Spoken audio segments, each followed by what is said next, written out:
આ બાળકોને સત્સંગ દીક્ષા ગ્રંથના મુખપાઠથી નાનપણથી જીવન જીવવાની સ્પષ્ટતા થશે.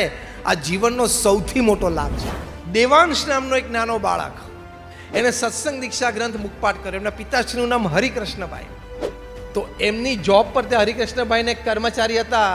એમને જે કંઈ જીવનમાં પરિવારમાં પતિ પત્નીના ઝઘડામાં પ્રશ્ન હશે એટલે એમણે આપઘાત કરવાનું નક્કી કર્યું. એમને હરિકૃષ્ણભાઈ સાથે મિત્રતા, આમ પોતાના શેઠ કહેવાય પણ આમ મિત્ર ભાવ, એટલે એમને હરિકૃષ્ણભાઈને કીધું હું આત્મહત્યા કરીશ.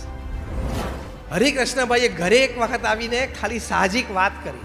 એટલે ડિનર ટેબલ ઉપર બેઠા હશે રાત્રે, પરિવારે સાહજિક વાત નીકળી. એમના પત્નીને કોઈને કીધું કે આપણે પેલા ભાઈને પરિવાર એને ઓળખે કે હવે એમને આવા વિચારો આવે છે. આ નાનો બાળક દેવાંશ, 9 જ વર્ષનો બાળક, એને કીધું ડેડી મને એનો ફોન નંબર આપો. શું કોન્ફિડન્સ લેવલ કહેવાય. એના પપ્પા કે તારે શું કામ છે? હું એમને સત્સંગ દીક્ષાની વાત કરું ને. અમારા ગુરુ મહંત સ્વામી મહારાજે સત્સંગ દીક્ષા ગ્રંથમાં 41મા શ્લોકમાં લખ્યું છે કે મૂંઝાઈને કે કોઈ પણ રીતે આત્મહત્યા ન કરવી. હું કાલે પપ્પા સાથે તમને સત્સંગ દીક્ષા ગ્રંથ મોકલાવું છું. રોજ 10 શ્લોક વાંચજો, તમારો વિચાર ટળી જશે. 8 વર્ષનો બાળક ઇઝ ડુઈંગ સોશિયલ કાઉન્સેલિંગ. 8 વર્ષનો બાળક સોશિયલ કાઉન્સેલિંગ, અને એ પણ કઈ કક્ષાનું કાઉન્સેલિંગ? એક વડીલને આત્મહત્યાનો વિચાર આવે ત્યારે કાઉન્સેલિંગ કરે છે. બીજા દિવસે દેવાંશે એના પિતા હરિકૃષ્ણભાઈ સાથે એ મોકલી. પેલાએ વાંચવાની શરૂઆત કરી અને આને કીધું તમારે રોજ વાંચવાની શરૂઆત જે પણ કરો પણ પહેલા 41મો શ્લોક વાંચવાનો જ.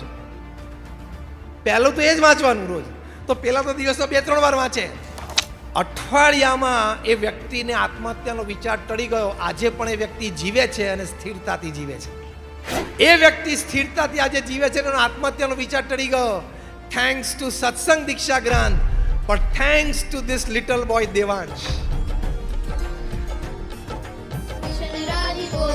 स्वामी का दिव्य अलौकिक नारा है. सत्संग दीक्षा मुख पाठ करेंगे.